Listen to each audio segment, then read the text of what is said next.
গানে গেছি এক জায়গায়, একটি ইসলামিক জীবন যাপন করে আলেম আলেম বাপ আমার বগলে বইয়া কয় লতিফ সরকার ভাই একটা প্রশ্ন করে। আমি কই কি? আচ্ছা বলেন তো কয়টা নফল আর সুন্নত মিলাইলে একটা ফরজ হয়?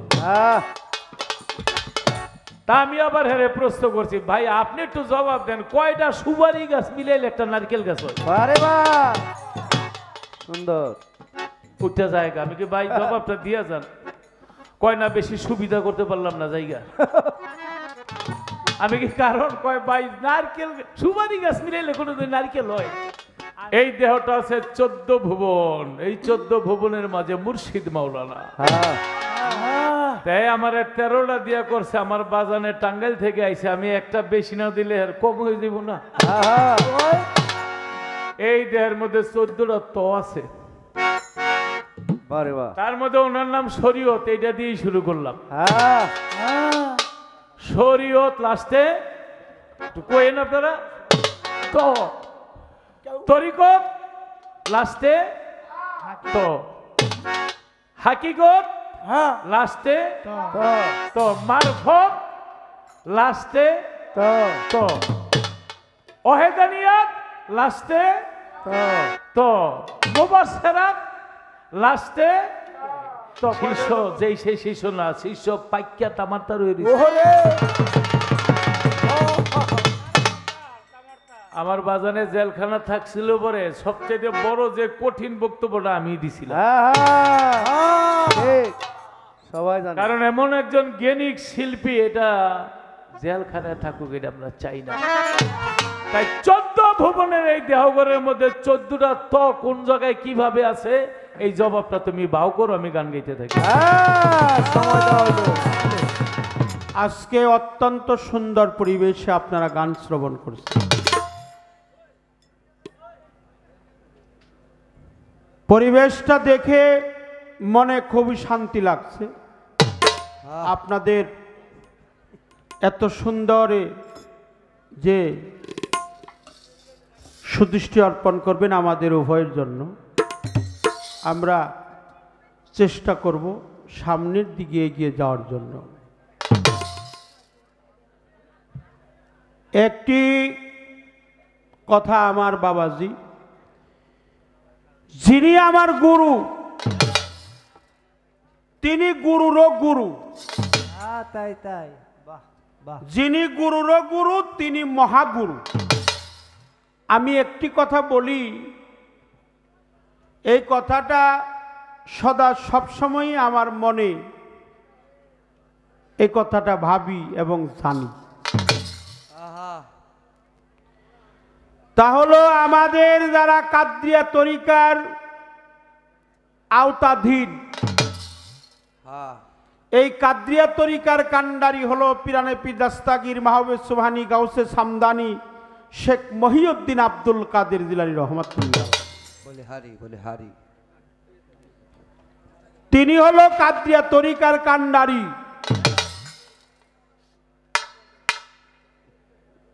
যিনি পিরানে পীর দাস্তাগীর, দাস্তাগীর মানে হলো বড়। এই কলকায়নাতে যত পীর মুর্শিদ অলি আউলিয়া গাউস কুতুব ফকির দরবেশ মাস্তান পাগল যা আছে তাদেরও পীর তিনি পিরানে পীর।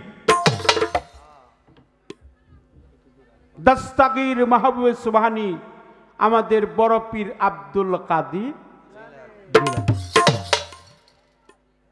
রহমাতুল্লিল আলাই। তিনি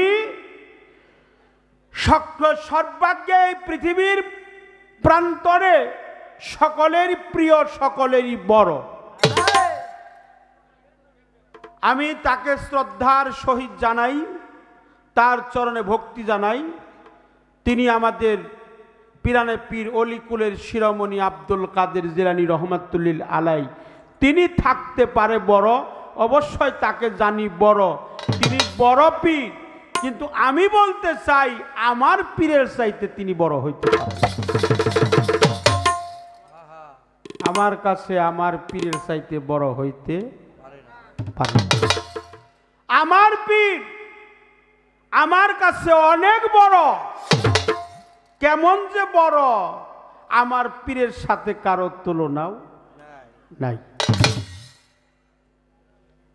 গুরুকে কখনো ধন্যবাদ দিতে নাই, গুরু পদে ভক্তি রাখতে হয়।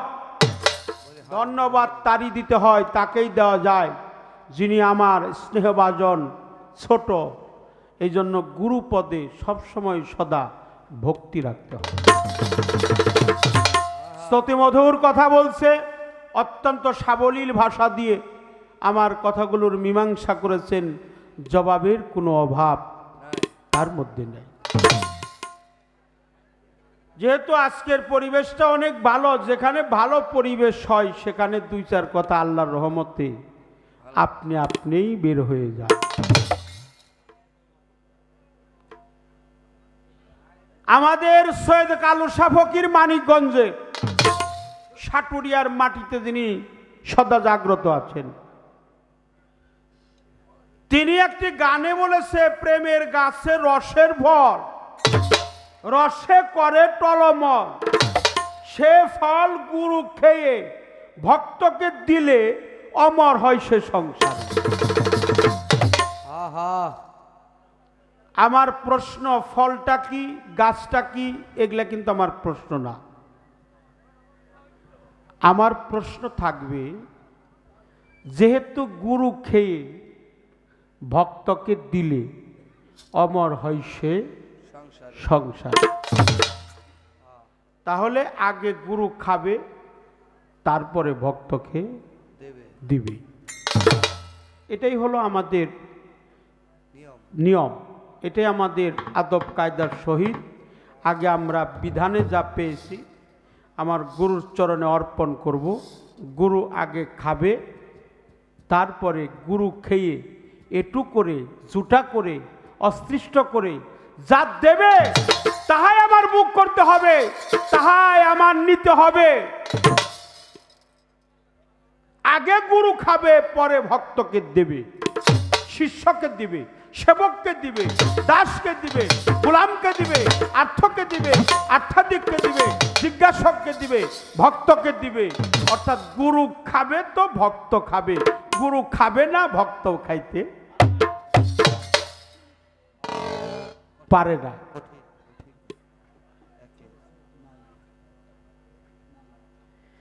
কিন্তু আর একটা মানিক আর আছে আমাদের এই চারণ কবিদের মধ্যে অন্যতম সাধক, তার নাম হলো রাধাবল্লভ সরকার। এই রাধাবল্লভ সরকার বলছে, তোমার মুখে যাহা মিঠা লাগে সোপে দাও গোবিন্দের ভোগে। তাহলে উনি আবার বলতেছে, না না, তোমার গুরু খেয়ে দিবে তা না, আগে তুমি খাইয়া দেখবা মিঠা না তিতে। তাহলে বাজান আমি পড়ে গেলাম ঘূর্ণি পাকে, আমি ঘূর্ণি পাকে পড়ে গেলাম। সৈয়দ কালু শাহ ফকির আল্লাহওয়ালা রাধাবল্লভ সরকারও একজন পুরাতন কবি। শ্রদ্ধা জানাই যারা কবি, যারা গীতিকার, যারা সাহিত্যিক, তাদের প্রতি শ্রদ্ধা জানাই। আমার মুতালেব ভাইয়ের প্রতিও আমি শ্রদ্ধা, ভক্তি, ভালোবাসা জানাই। আমার করিম ভাইয়ের প্রতি শ্রদ্ধা জানাই, ভক্তি জানাই। আমাদের জন্য যে এত সুন্দর পরিবেশ করেছেন, যে সুন্দর পালাটা দিছেন বাজান, আজকে আমার তো অনেক কথা মনে হয়ে যাইতেছে বাবা। আমি তো কথা শুরু করলে কথা যে কোনটা থেকে কোনটা আসে বাবা।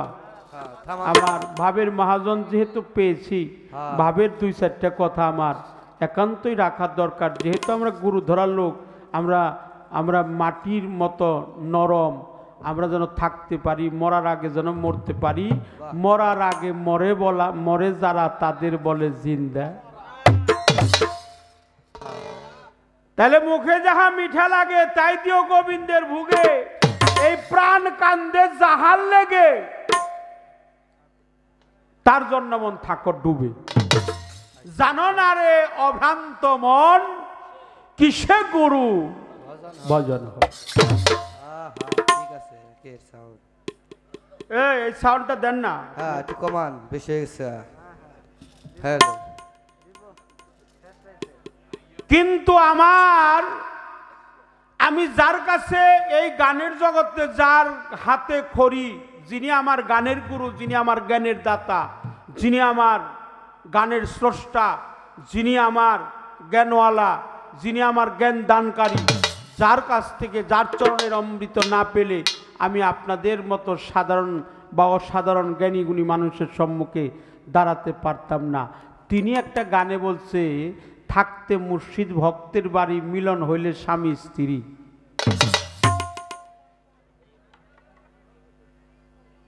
থাকলে মুর্শিদ ভক্তের বাড়ি, ওই রাত্রে মিলন হইল স্বামী স্ত্রী। শুকাইবে তোর দেহ, তরি ধরবে নানান রোগে।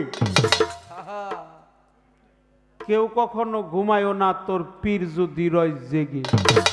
কঠিন কথা, কঠিন। তোর হালাল বস্তু হারাম হবে খাইলে নিজে পীরের আগে।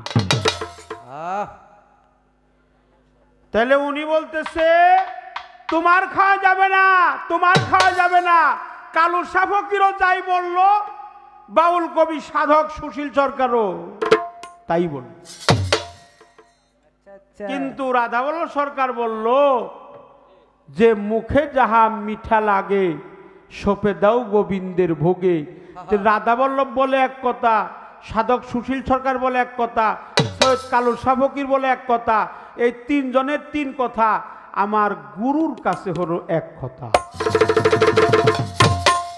এখন আপনি ফায়সালা করবেন, আপনি খেয়ে কি আমাকে দেবেন, না আমি খেয়ে আপনাকে দেব। কঠিন কথা। কি বোঝা গেছে বাবারা? বোঝা গেছে? ক্লিয়ার। শ্রদ্ধা জানাই, আমি খাইলে তো একটু হবে, এই জোটা করা কি আপনাকে দিব, না আপনি খেয়ে আমাকে দেবেন? এর কোনটা সঠিক? এই ঘূর্ণিপাকে পড়ছি আমি। রাধাবল্লভের দোষ নাই, সুশীল সরকারের দোষ নাই, কালু শাহ ফকিরের দোষ নাই, লতিফ সরকারের কোনো দোষ থাকতে পারে না। কিন্তু আমি পড়ে গেছি হইলো ঘূর্ণিপাকে। আমি কি দিব, কেমনে দিব, কি করব, কেমনে খাবো, কিভাবে খাবো, কাকে দিব, দেব কিভাবে? আমরা জানি আমরা গুরুকে সেবা দিতে চাই। গুরু কোন সেবা দিলে খুশি হবে? কিসে গুরু ভজন হবে? শশাকলা আনারস, শশাকলা আনারসে তাতে কি তুমি আসো মিশে? নাইলে সিন্নি দিব মাসে মাসে যদি তোমার দয়া হয়। আমি গুরুকে সেবা দিতে চাই। এই সেবার বিধানটা কি? একটা হলো অধিবাসের সেবা, একটা কি অধিবাস। অধিবাস মানে শুরু, অধিবাস মানে শুরু। আর তারপরে সকালবেলা যেটা হয় এটা হলো বাল্য সেবা। আচ্ছা, আমার জীবনে যত কিছু জিনিস হারাইছি এগুলা আবার পুনরায় পাওয়া যাবে কিনা? আমার দেহের থেকে অনেক হীরা কাঞ্চন মানিক মুক্তা লাল জহরত, হ্যাঁ প্রবাল পান্না ইত্যাদি ইত্যাদি অমায়িক অসাধারণ, যা চিন্তাও করার নয়, এইসব জিনিস আমার দেহের থেকে ছুটে গেছে, ক্ষয় হয়ে গেছে। আমি যা হারাইছি তা পাওয়ার কায়দাটা কি? এই ছোট্ট দুইটা কথা আপনার কাছে আমি রাখলাম। বেশি কথা রাখবো না। বেশি কথা বললে মানুষ একটু বিরক্ত বোধ করে, যার কারণে আজকে এই দুইজনের, দুই সাধকের, তিন সাধকের মত আপনার কাছে ঢেলে দিলাম। আপনি যেটা মীমাংসা করবেন, এই রাত সবাই এই কথাগুলো শুনতেছে। জ্ঞানী গুণী মানিজন, পীর মাসাইক, ভক্ত আশেকান, বয়োজ্যেষ্ঠ মুরব্বী, অন্যান্য দরবারের সাধক, পীর, ভক্ত, এরা সকলেই শুনতেছে। এই ফায়সালাটা কি? আমি কি দিলে আপনার সেবা হব? এই সেবাটা দেওয়ার কায়দাটা কি? এটা কি আপনি খেয়ে আমাকে দিবেন, না আমি খেয়ে আপনাকে দেব? আর আমি যা হারাইছি তা পাওয়ার কায়দাটা কি? এই বিষয়ে দুইটা কথা রাখলাম, ছোট্ট আসর করার চেষ্টা করব। ধন্যবাদ সকলে।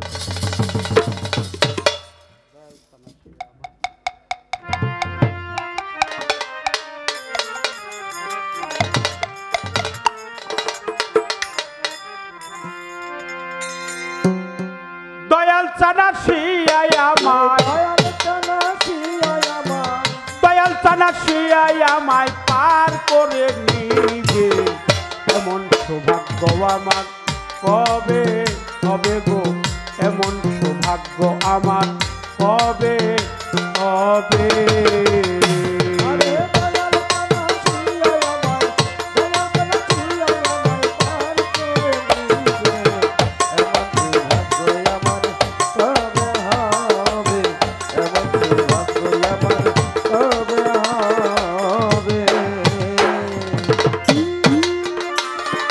সাধনার দন কিছুই না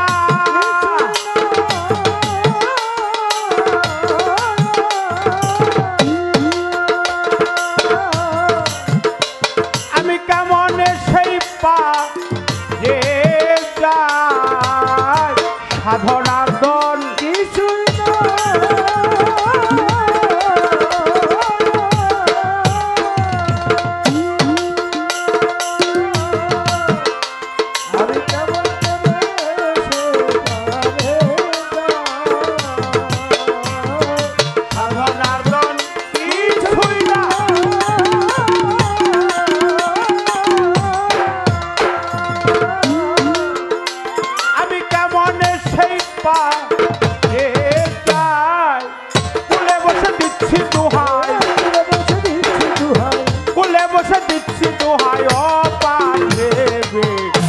সৌভাগ্য আমার কবে হবে গো এমন সৌভাগ্য আমার কবে হবে আরে দয়াল জানা শিয়াই আমায় দয়াল জানা শিয়াই আমায় পার করে দিবে এমন সৌভাগ্য আমার কবে হবে এমন সৌভাগ্য আমার কবে হবে পতিত প্রাবণ নাম হলো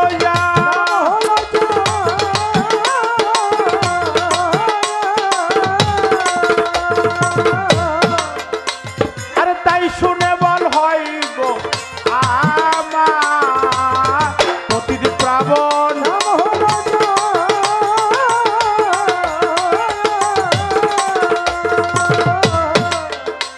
আরে তাই শুনে বল হয় গো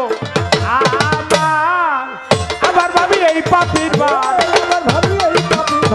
আবার ভাবি এই পাপির বার সে কি দিবে এমন সৌভাগ্য আমার কবে হবে গো এমন সৌভাগ্য আমার কবে হবে আরে দয়াল জানা শিয়াই আমায় দয়াল জানা শিয়াই আমায় পার করে দিবে এমন সৌভাগ্য আমার কবে হবে এমন সৌভাগ্য আমার কবে হবে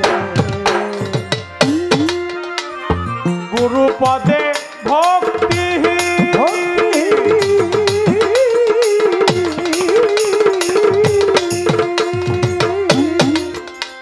আমি হয়ে রইলাম রতি গুরু পদে ভক্তি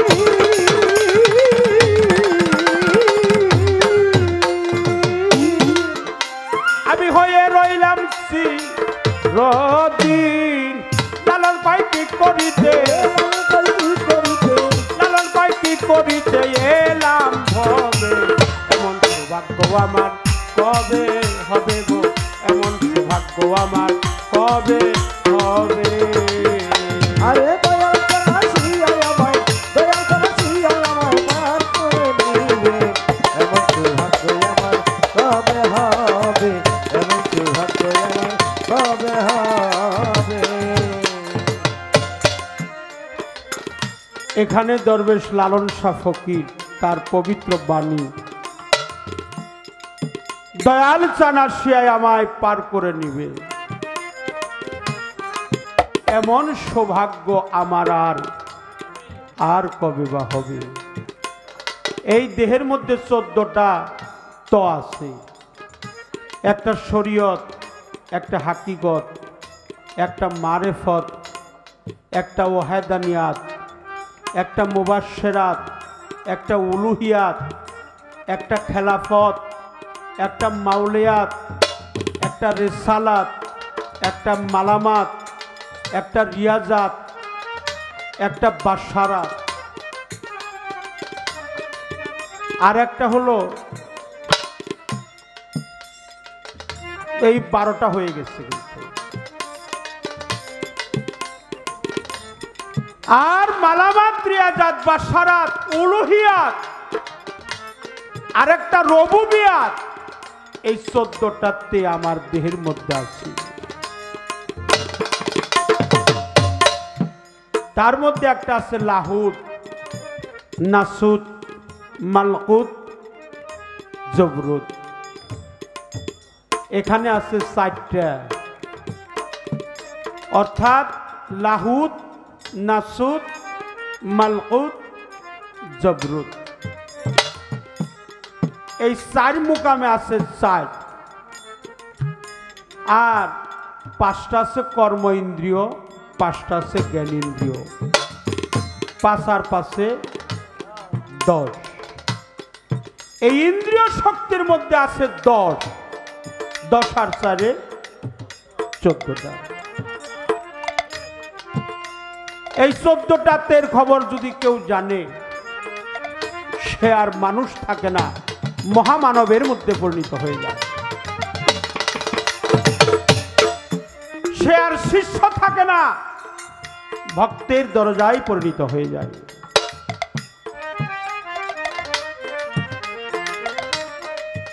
এমন কথা বলে, এই কথা শুনে আর নিজেকে ধরে রাখতে পারলাম না। পরে দেখ না, ঝড় তুফানে তোর মুর্শিদ তোর সামনেই খাড়া।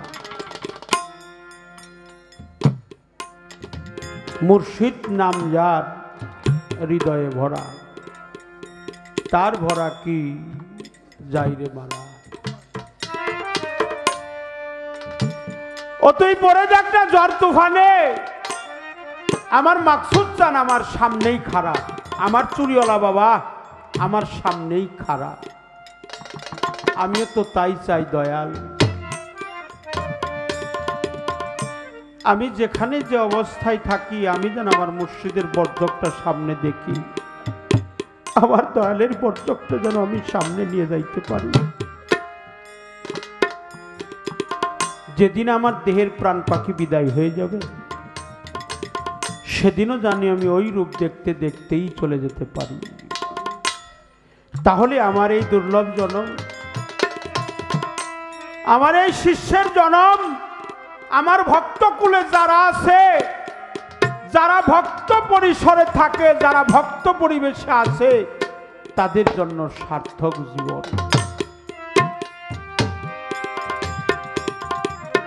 আমার দয়ালের রূপ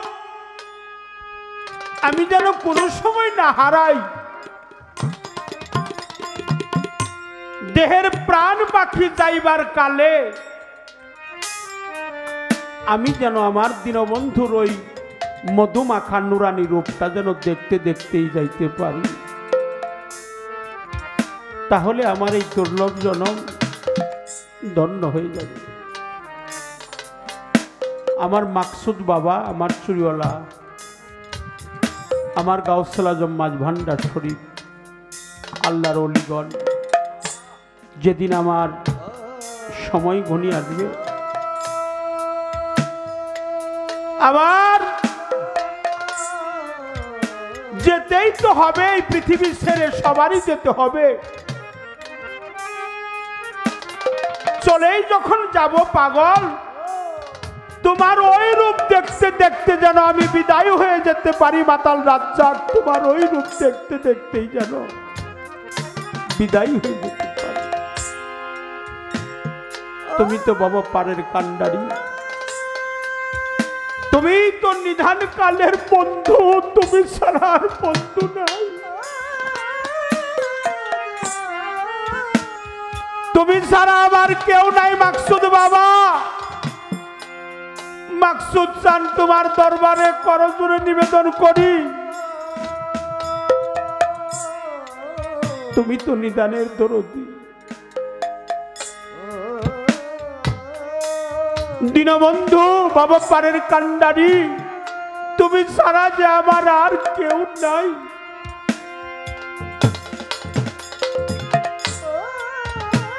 লালন ফকিরের বয়স যখন 100-র উপরে, লালন ফকির আর জিতেন্দ্রনাথ ঠাকুর একই রাস্তাতে দুজন চলছেই চলছে। লালন শাহকে ডেকে ডেকে বলছিল জিতেন্দ্রনাথ ঠাকুর, কবিগুরু রবীন্দ্রনাথ ঠাকুরের বড় ভাই, আপনি কি আল্লাহরে খোঁজেন? বলল, না না, আমি কখনো আল্লাহকে খুঁজি না। কয়, তাহলে তো আপনি আল্লাহর বান্দা না, আপনি তো মুসলমান না। লালন সাইজিকে ডেকে বলছিল, আপনি কি ভগবানকে খুঁজেন? প্রতি উত্তরে দরবেশজি লালন শাহ ফকির বলছিল, না না না, আমি আল্লাহকেও খুঁজি না, আমি ভগবানকেও খুঁজি না। বলে, আপনি তো হিন্দু না, আপনি কি গডকে খুঁজেন? বলল, না না, আমি গডকেও খুঁজি না। বলে, আপনি তো খ্রিস্টানও নহে, আপনি কি ঈশ্বরকে খুঁজেন? বলছে, না না, আমি কখনো ঈশ্বরকেও খুঁজি না। বলে, আপনি তো বৌদ্ধও না, খ্রিস্টানও না, হিন্দুও না, ইসলাম ধর্মও না, আপনি আল্লাহরেও খুঁজেন না, আপনি ভগবানকেও খুঁজেন না, আপনি গডকেও খুঁজেন না, আপনি ঈশ্বরকেও খুঁজেন না। লালন সাইজিকে ডেকে ডেকে বলছিল জিতেন্দ্রনাথ ঠাকুর যে আপনি যখন কাউকেই খুঁজেন না, আপনি খুঁজেন কাকে? তখন লালন শাহ ফকির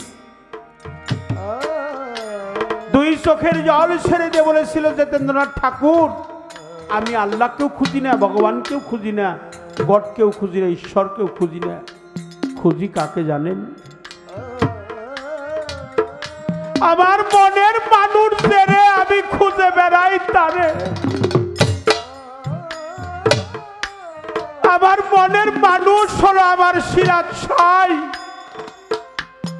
মুর্শিদ হলো আমার মনের মানুষ। আমার মনের মানুষরে আমি খুঁজে পাই তো, যে আমার মনের মানুষ, আমার সুরিওয়ালা বাবা আমার মনের মানুষ।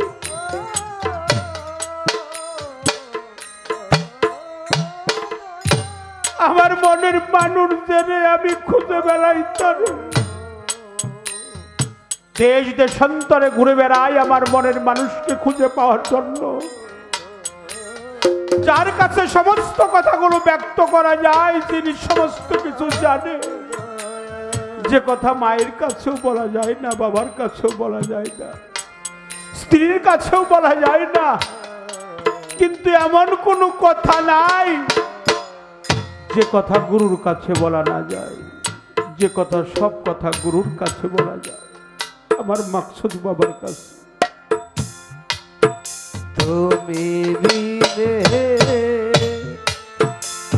দরদি আমার না, আই রে মাকসুদ জানা আরে দরদ তুই বিনে দরদি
মাকসুদ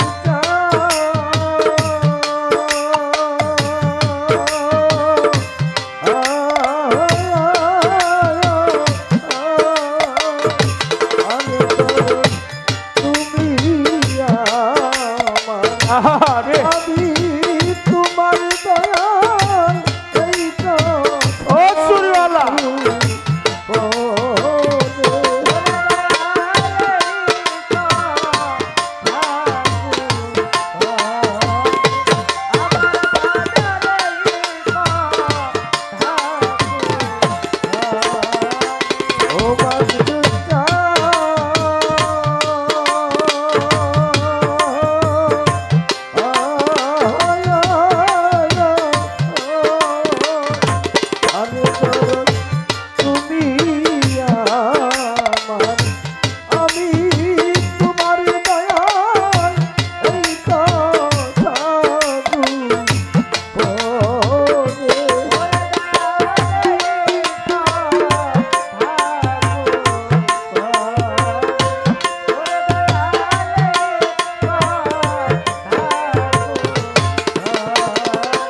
ওরে আমার এই দেহের প্রাণ যাইবার কালে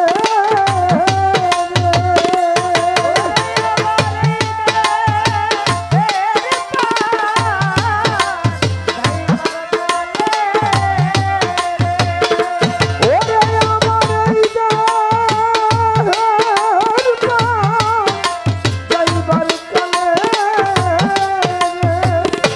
আরে দয়াল তুই নাই যেন ও মাকসুদ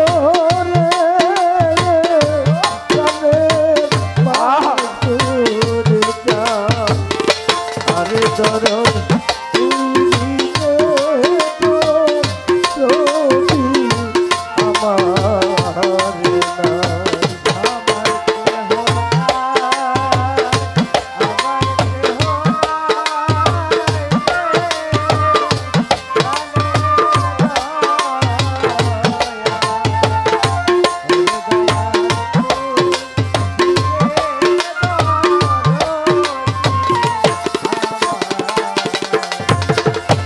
ও দয়াল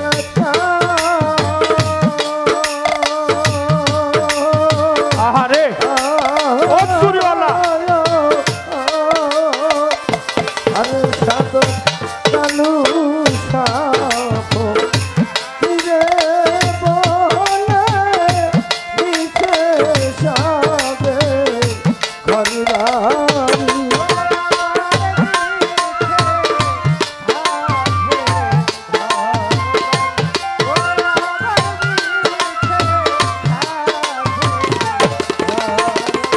ও দয়াল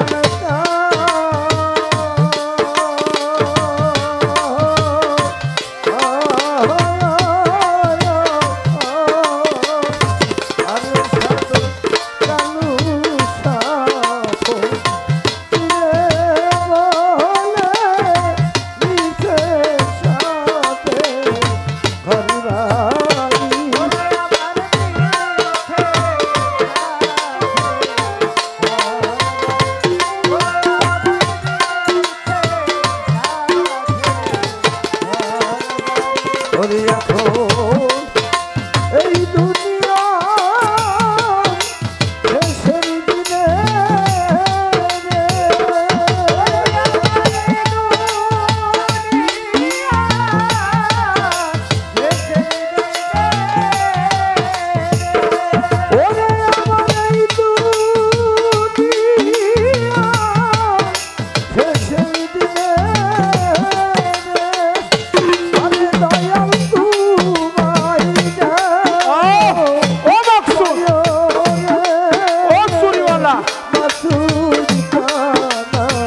জননী রয়ে আছে কোথায় কোথায় রইলা মাকসুদ জান তোমার দেখা চাই দয়ালে সে হও কান্ডারে আরে দয়ালে সে হও কান্ডারি দেব আজকে তবের পাবি মুর্শিদে সে হও কান্ডারি আমি দেব আজকে ভাবা পারি মাকসুদ জানে সে হও কান্ডারি দেব আজকে ভাবা পারি দয়ালে সে হও কান্ডারি কোথায় রইলা তরি কারবাই ওরে ভাই আইনা বুকে আই তোর দিকে তাকালে যেন আমার দয়াল দেখা যায় ভাইয়ে জানে ভাইয়ের জানা আর ভয়ে জানে ভয়ের জ্বালা তরি কারবাই কলার ওয়ালা ভাইয়ে জানে ভাইয়ের জানা আমার তরিকার ভাই গলার মালা ভয়ে জানে ভয়ের জ্বালা তরিকার ভাই গলার মালা ভয়ে জানে ভয়ের জ্বালা তরিকার ভাই গলার মালা ভয়ে জানে ভয়ের জ্বালা কোথায় রইলা তরি কারবাই ওরে ভাই আইনা কাছে আই তোর দিকে তাকালে যেন আমার দয়াল দেখা যায় আইরে ভাই বক্ষে আয় আইরে ভাই বাপে বুকে দেবু বিষাই রে আইনা রে ভাই পক্ষে আয় আমার পুত্র লইয়া প্রাণটা জুড়াই আইরে ভাই বাপে নাই বুকে লইয়া প্রাণটা জুড়াই আইরে ভাই বাপে নাই মোর মাতা নাই মোর পিতা রে ওরে আমার নাই তো জোরের পাই অসময় নিদানের কালে আমি তোদের যেন পাই তার হারালো সেই তো জানে যার হারালো সেই তো জানে অন্য দেখা জানে না রে যার হারালো সেই তো জানে অন্য দেখা জানে না রে যার হারালো সেই তো জানে আজকে আমার মাতা গেল পিতা গেল গেল জোড়ার ভাই অসময় নিদানের কালে মাকসুদ তোমায় গেলাম পাই খালি খালি খালি লাগে আর খালি খালি খালি লাগে মাকসুদ জানর কোথায় রইলে খালি খালি খালি লাগে আমার বাচ্চাটার মন কোথায় গেলে খালি খালি খালি লাগে বাচ্চাটার মন কোথায় গেলে খালি খালি খালি লাগে যার হারাইছে সেই তো জানে রে হারানোর কি জ্বালা যার হারাই নাই সে বুঝে না হারানোর যন্ত্রণা মাতা গেল পিতা গেল রে মজিবর বাজান গেল জোড়ার ভাই অসময় নিদানের কালে আমি কার ছায়াই দাঁড়াই মুখ দেখে দুঃখ কেউ বুঝে না আর মধ্যে সে দুটো বুঝে না এই জগতে দয়া পড়া মুখ দেখে দুঃখ কেউ বুঝে না আর এই জগতে মায়া কোনা মধ্যে সে দুটো বুঝে না এই জগতে মায়া কোনা মধ্যে সে দুটো বুঝে না আমি তোমার ভজনের কাঙা মাকসুদ জানাবি তোমার ও দয়াল আমি তোমার ভজনের কাঙা আর তোমার চরণ পাশেই মরে রেখো চিরকাল। চরণ পাশে রেখো চিরকাল গো, রেখো চিরকাল। চরণ পাশে রেখো চিরকাল গো, রেখো চিরকাল। আমি যে তোর ভজনের কাঙাল চুরিওয়ালা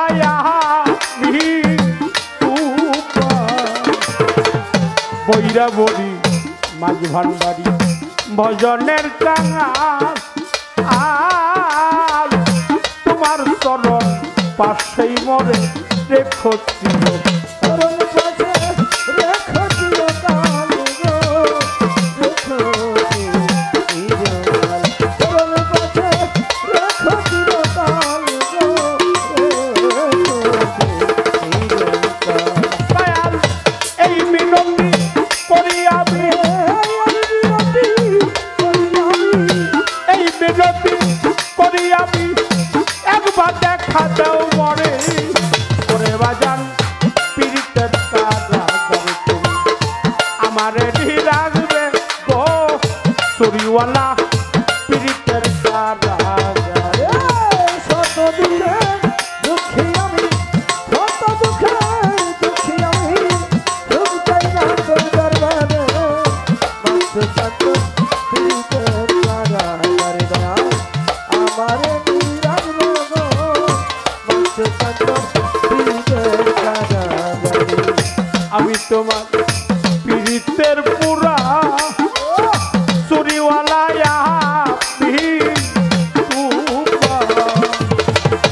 ও দয়াল আমি তোমার পীড়িতের পুরা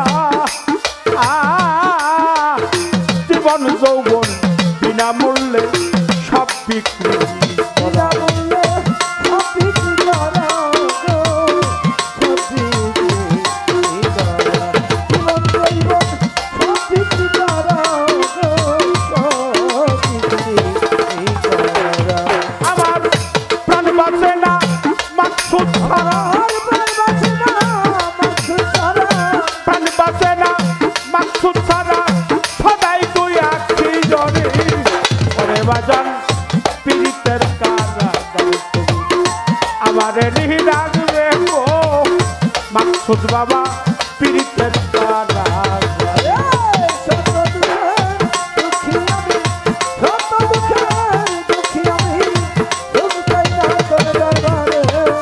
মাত্র শান্ত পীড়িতের কারাগারে দয়াল আমারে নিরাগবে গো, বাগান তোমার পীড়িতের কারাগারে। চাই না রে দুনিয়ার সম্পদ ওরে আমি চাই না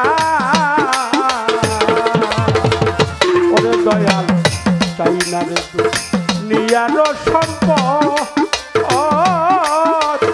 সারা জনম পারি যেন করিতে পারি যেন করিতে খেদমত গো, করিতে খেদমত। পারি যেন করিতে খেদমত গো, করিতে খেদমত। চাই না রে দুনিয়ার সম্পদ চুরিওয়ালা ও আবার দরদি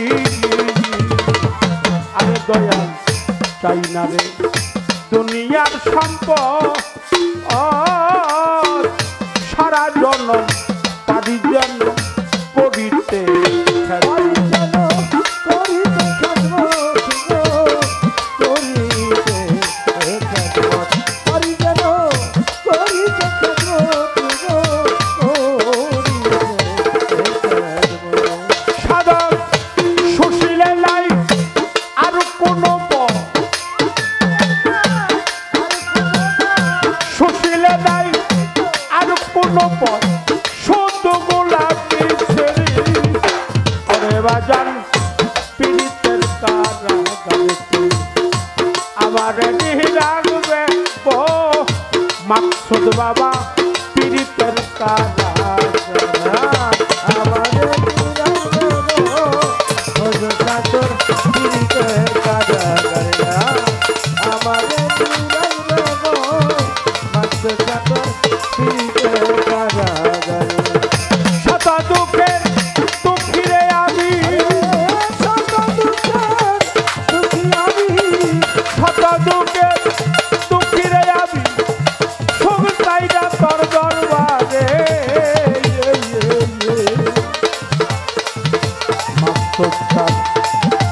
সে তোমার পিড়িতে রাধারে তুমি আমারে নিরাগবে গো